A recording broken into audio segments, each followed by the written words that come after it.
le jeûne. Moi, je jeûne. Hein. Moi, je suis quelqu'un qui jeûne. 3 jours de jeûne. Chaque fin d'année, vous jeûnez. Chaque début de mois, vous jeûnez. C'est une inutilité. Avant d'introduire mon propos. D'accord? Le jeûne n'apporte rien. D'accord? Qu'est-ce que le jeûne? C'est une privation de nourriture que d'aucuns attribuent à une activité spirituelle. On va regarder au regard de la parole. Qu'est-ce que le jeûne? Ok? Et quand on voit le jeûne est biblique, vous aimez trop des fausses expressions qui servent à rien. Tout ce que vous voyez dans la Bible, c'est écrit, c'est biblique. La Bible est parsemée de paroles de Dieu et des traditions juives. D'accord? Donc quand tu lis la Bible, il faut pouvoir demander au Saint-Esprit de pouvoir t'aider à faire le distinguo entre ce qui est tradition juive et ce qui est parole de Dieu, ce qu'il a demandé de faire. On va aller dans le livre de Matthieu, Matthieu 9.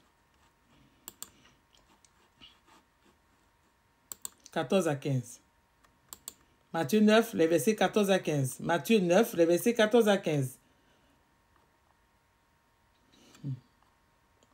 Alors les disciples de Jean vinrent auprès de Jésus et lui dirent, pourquoi nous et les pharisiens jeûnons-nous, tandis que tes disciples ne jeûnent point? D'accord? La question des disciples de Jean démontre par A plus B que le jeûne est une activité culturelle chez les Juifs. D'accord? Raison pour laquelle même les pharisiens, les plus emmerdeurs, ils ont jeûné. Donc déjà ici, ça n'a rien de spirituel. Avant même que Jésus ne vienne, avant même que Jésus ne parte mourir à la croix, la Bible déclare ici que les disciples de Jean et les pharisiens jeûnaient. C'est une activité culturelle chez les Juifs. Donc, nous allons voir le baptême de Jésus dans Matthieu 3. Pourquoi on va voir le baptême de Jésus? Parce qu'il y a beaucoup de pasteurs qui viennent raconter des hérésies. Ils disent qu'ils ont fait 40 jours de jeûne, ils ont fait des jours de jeûne. Après ces jours de jeûne, ils ont reçu la puissance. Ce n'est pas Dieu, c'est pas la puissance de Dieu que vous êtes allé prendre. D'accord? Ce n'est pas la puissance de Dieu que Jésus a jeûné 40 jours. Après les 40 jours, il a eu la puissance. Il n'y a rien de plus. C'est un gros mensonge. Raison pour laquelle on s'en va dans Matthieu 3. Matthieu 3, le baptême de Jésus. On ne va pas lire, ça doit commencer Matthieu 3 à partir du verset 12, mais moi je vais lire à partir du verset 16. Et dit, dès qu'il eut été baptisé, il sortit de l'eau. Et voici, les cieux s'ouvrirent et il vit l'Esprit de Dieu descendre comme une colombe et venir sur lui. D'accord? Jésus a reçu le Saint-Esprit après son baptême. Jésus n'a pas reçu le Saint-Esprit après un jeûne. C'est faux. Ça, c'est de 2. D'accord? On a vu dans Matthieu 9, verset 14 à 15, que le jeûne est une activité culturelle chez les Juifs. Ça fait partie de leur coutume, ça fait partie de leur modus operandi, ça fait partie de leur mode de vie. Ok, on s'en va maintenant dans Matthieu 4. Matthieu 4 dit, après avoir été baptisé, Jésus fut emmené par l'Esprit dans le désert pour être tenté par le diable. La Bible n'a jamais dit que Jésus a été emmené par le diable dans le désert pour aller jeûner. La Bible dit qu'il a été emmené par le diable pour être tenté par le diable. Pourquoi? Pourquoi Jésus est tenté par le diable? Jésus est tenté par le diable parce que c'est lui le second Adam. D'accord? Il est tenté par le diable sur la question de nourriture comme le premier Adam a été tenté dans Genèse 3 à partir du verset 6 avec sa femme. Adam a été tenté et ils sont tombés. Adam et Ève ont été tentés dans un jardin. Jésus a été tenté dans le désert. La Bible précise même que c'était un désert. La Bible dit, après avoir jeûné 40 jours et 40 nuits, il eut faim. Le tentateur s'était approché de lui. Il lui dit, si tu es fils de Dieu, ordonne à ces pierres de devenir du pain. Ça démontre par A plus B que le jeûne était imposé à Jésus. Les conditions matérielles d'existence dans lesquelles il était ne lui permettaient pas de manger. Il n'y avait rien pour manger, il était dans le désert. Raison pour laquelle la question même du diable, il lui dit, si tu es vraiment le fils de Dieu, ordonne que ces pierres deviennent du pain. Al contrario, parallèlement dans le jardin, Adam et Ève, ils étaient dans un jardin où il y avait des fruits. Le diable les a tentés avec la nourriture. Ici, il n'y avait rien. Donc, pourquoi c'est quitté pour venir dire que Jésus est venu, il a jeûné 40 jours, il a eu de la puissance. Jésus n'a jamais été conduit dans le désert pour aller avoir de la puissance. Puisque la puissance, il a reçu dans Matthieu 3 après avoir reçu le Saint-Esprit. Il est venu dans le jardin pour être tenté par le diable, de sorte à pouvoir, comme le premier Adam est tombé. C'est-à-dire qu'après la tentation du diable, le second Adam a été tenté en toutes choses, comme Hébreux 4 nous dit, mais il n'a pas chuté. Donc, d'où ça sort que oui, on sort, Jésus allait arrêter de mentir, arrêtez. Si vous ne voulez pas enseigner la parole de Dieu, laissez.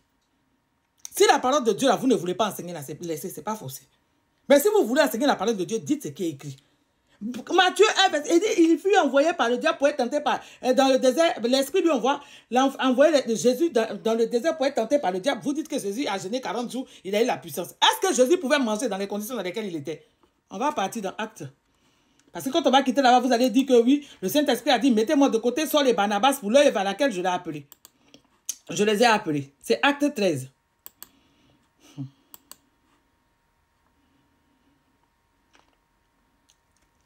Acte 13 parle d'un jeune des disciples de Jésus. D'accord? Il dit qu'à partir du verset 1, il y avait dans l'église d'Antioche Barnabas, je paraphrase, Simon appelé Niger, Lucius de Caène, de Manaïn. Il dit, pendant qu'il servait le Seigneur dans leur ministère qu'il jeûnait, le Saint-Esprit dit, mettez-moi de côté sur les Barnabas pour l'œuvre à laquelle je l'ai appelé. Après avoir jeûné et prié, il leur imposait les mains et il les laissait partir. D'aucuns disent que c'est parce qu'ils étaient en jeûné que le Saint-Esprit a dit de mettre sur les Barnabas de côté. Donc, ils font jeûne de consécration. Il n'y a pas quelque chose qui est plus mensonger que ça encore. On va remonter, on va voir pourquoi les disciples ont jeûné dans Acte 13. Il y avait une situation dans Acte 12. OK?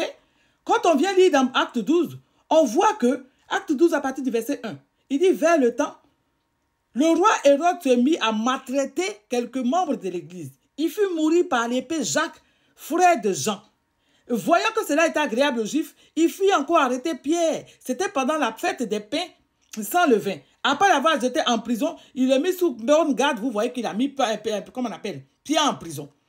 Quand on va plus loin, je vous laisse lire vous-même Acte 12, on voit que Pierre a été sorti de la prison par la puissance du Saint-Esprit par un ange. D'accord? Je vais lire à partir du verset, Acte 12, verset 11. Il dit, revenu à lui-même, Pierre dit, je vois maintenant d'une manière certaine que le Seigneur m'a envoyé son ange et qu'il m'a délivré de la main d'Hérode. D'accord? Tout ce que le peuple de Juifs attendait. Après avoir réfléchi, il se dirigea vers la maison de Marie, mère de Jean, surnommée Marc, où il y avait des personnes qui étaient réunies et priaient.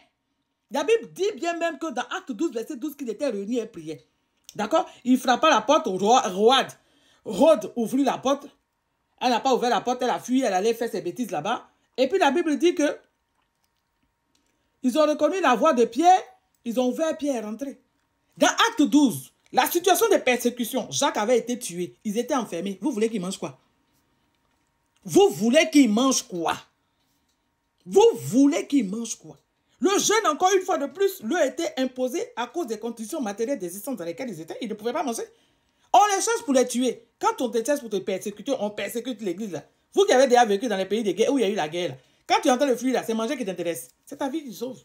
D'accord? La Bible dit dans Acte 12, verset 12, après ils étaient enfermés, ils priaient. Le jeûne s'était posé à eux. Et que comme ils sont juifs et qu'ils ont une culture de jeûner, ils ont jeûné.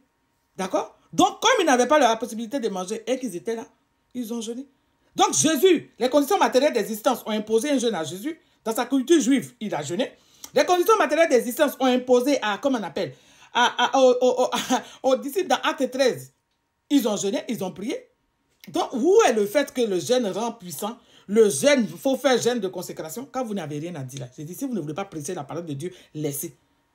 La parole de Dieu déclare que quand nous sommes le temple du Saint-Esprit, quand tu donnes ta vie à Jésus, Dieu vient habiter dans ton esprit. Et la parole de Dieu encore dit, ne savez-vous pas que vous êtes le temple de Dieu et que l'Esprit de Dieu habite en vous? Hébreux 4, 12 nous dit que la parole de Dieu est plus tranchante qu'il n'est pas à double tranchant. C'est pas âme et esprit. Jointure moelle au niveau corporel. Et Dieu vient habiter dans ton esprit de sorte que la nature du diable que tu as réussi, Dieu fasse de toi un être spirituel.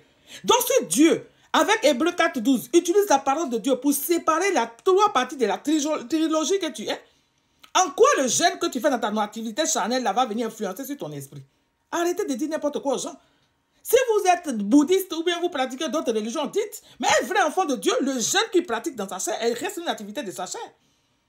Ça reste une activité de sa chair. Ça n'a rien à voir avec son esprit, puisque nous adorons Dieu en esprit et en vérité. Raison pour laquelle la Bible déclare que ceux qui adorent Dieu, adorent en esprit et en vérité. Donc tu es en train de jeûner ici, on dit ça rend spirituel. Que oui, j'ai jeûné, j'ai eu des visions. Tu as eu des hallucinations, ce n'est pas des visions. Première partie de cette vidéo, la deuxième partie arrive.